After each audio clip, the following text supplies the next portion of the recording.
नेताजी का अंतिम संस्कार होता है और जनता वहां पर आतुर रहती है और फिर अखिलेश यादव वहां हाथ उठाते हुए जनता के सामने आते हैं और हाथ मिलाते हुए एक प्रकार का संदेश देते हैं कि अब मुलायम सिंह यादव का बचा हुआ काम उनका बेटा अखिलेश यादव करेगा और जनता वहां पर नीचे से शोर मचाती रहती है। मतलब संदेश साफ था कि अब नेताजी के जाने के बाद पार्टी का वर्तमान और भविष्य वही है। ऐसे में जो लोग जिनके मन में इस बात की शंका थी कि बिना पिता के साये के अब समाजवादी रथ को अखिलेश यादव कैसे आगे बढ़ाएंगे, तो उसका जवाब उन्होंने दे दिया है। आने वाले दिनों में अखिलेश यादव के सामने कैसी कैसी चुनौतियां होगी, परिवार को एकजुट रखने के लिए वह क्या प्रयास करते हैं और उनके राजनीतिक भविष्य के सामने जिस तरह की चुनौतियां हैं उसे अपने हिसाब से वह कैसे ठीक करेंगे, इस बारे में उन्होंने जो संदेश दिया है सब आपको बताएंगे। नमस्कार, मेरा नाम परितोष शाही है और आप जनता जंक्शन देख रहे हैं। लेक्चर देखो India's most affordable learning app class 6 से 12 तक के बच्चों के लिए पढ़ाई का एक ऑनलाइन प्लेटफॉर्म जहां है अनलिमिटेड डिजाइन टेस्ट जिससे होगी एग्जाम की तैयारी पूरी। साथ ही 51,000 रुपए तक की स्कॉलरशिप जीतने का मौका, भारत के टॉप टीचर से ऑनलाइन लाइव पढ़ने का सुनहरा अवसर। अभी डाउनलोड करें लेक्चर देखो ऐप सिर्फ प्ले स्टोर से। लेक्चर देखो, देखो, पढ़ो और सीखो। 10 अक्टूबर को 82 साल की उम्र में समाजवादी पार्टी के संरक्षक रहे मुलायम सिंह यादव का निधन होने के बाद 11 अक्टूबर को जब अखिलेश यादव उनका मुखाग्नि दे रहे थे, तब उन्होंने अंत्येष्टि स्थल पर पार्टी कार्यकर्ताओं को एक बड़ा संदेश दिया। लाखों की संख्या में शोकाकुल कार्यकर्ता और समर्थक जब मुलायम सिंह अमर रहे का नारा लगा रहे थे, अपने नेताजी को याद कर रहे थे, तब अखिलेश यादव उस समय उनके बीच जाकर बैठ गए। उनके साथ उस समय आजम खान के बेटे अब्दुल्ला आजम और धर्मेंद्र यादव पीछे भी थे।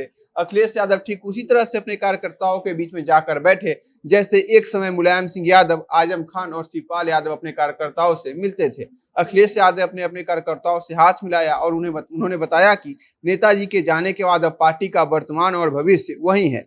शोकाकुल कार्यकर्ताओं से जब वो हाथ मिला रहे थे, उनको शांत कर रहे थे, तब मानो ऐसा लग रहा था कि खुद नेताजी अपने कार्यकर्ताओं के साथ खड़े होकर हाथ मिला रहे हैं और बता रहे हैं कि आप लोग धैर्य रखिए, मैं आपके साथ हूं, सब कुछ ठीक हो जाएगा। भले ही आज अखिलेश यादव राष्ट्रीय अध्यक्ष हैं, लेकिन जब तक नेताजी उनके साथ थे, पार्टी में उनकी इमेज उस धुरी के समान थी जिसके इर्द गिर्द सभी वरिष्ठ नेता और कार्यकर्ता जुड़े रहते थे। अब नेताजी दुनिया में नहीं रहे तो उनकी जगह अखिलेश यादव हैं और अपने नेतृत्व में समाजवादी पार्टी को और मुलायम सिंह यादव की विचारधाराओं को आगे बढ़ाएंगे। लेकिन इसमें कई तरह की दिक्कतों का उन्हें सामना भी करना पड़ेगा। जैसे समाजवादी पार्टी के संरक्षक मुलायम सिंह यादव के न रहने के बाद अब अखिलेश यादव समाजवादी विचारधारा के रथ को आगे बढ़ाएंगे तो कैसे?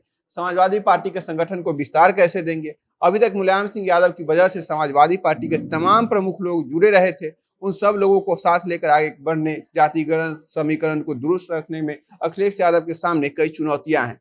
नेताजी यानी मुलायम सिंह यादव हर किसी को खुश रखते थे। समाजवादी पार्टी के राष्ट्रीय अध्यक्ष अखिलेश यादव के सामने सबसे बड़ी चुनौती यह भी होगी कि वह मुलायम कुनबे को कैसे एक साथ लेकर आगे बढ़ते हैं।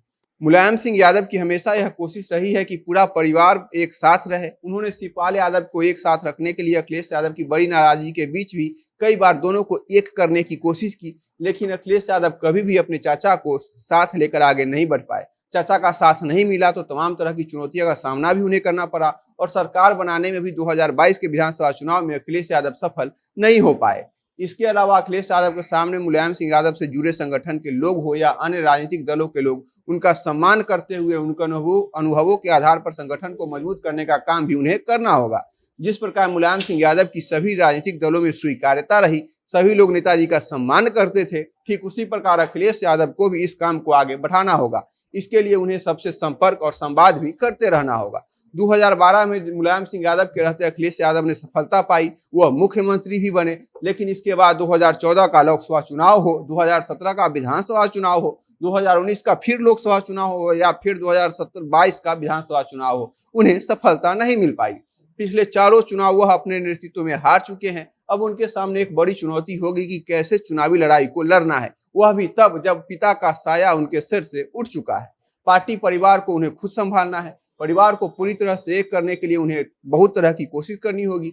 इसके अलावा पिता का साया उठने के बाद अखिलेश यादव को भारतीय जनता पार्टी जैसी चुनावी मशीन से मुकाबला करने के लिए कितनी मेहनत करनी होगी, किस तरह का टीम बनाना होगा, इस पर भी उन्हें काम करना होगा। उनके सामने किस तरह की चुनौतियां हैं इस बारे में तो हमने आपको बता दिया, लेकिन कल जिस तरह से अखिलेश यादव अपने शोकाकुल कार्यकर्ताओं और समर्थकों के बीच जाकर इतने गमगीन माहौल में भी एक गार्जियन के भांति उन्हें शांत कर रहे थे, उनका हौसला बढ़ा रहे थे, उससे साफ पता चल रहा था कि वह आगे की लड़ाई भी लड़ने के लिए पूरी तरह से तैयार है। नेताजी का आशीर्वाद उन पर बना हुआ है, वह जहां भी है वहीं से अखिलेश को ऐसी ताकत दे रही है कि मानो कि जो आगे जो कुछ भी होगा अखिलेश यादव खुद के बल पर हासिल कर लेंगे।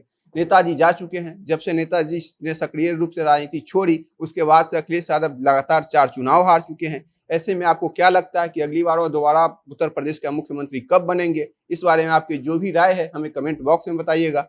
और खबरों के लिए जनता जंक्शन देखते रहिए। कैमरे के पीछे मेरे सहयोगी हैं विशाल। बहुत बहुत धन्यवाद।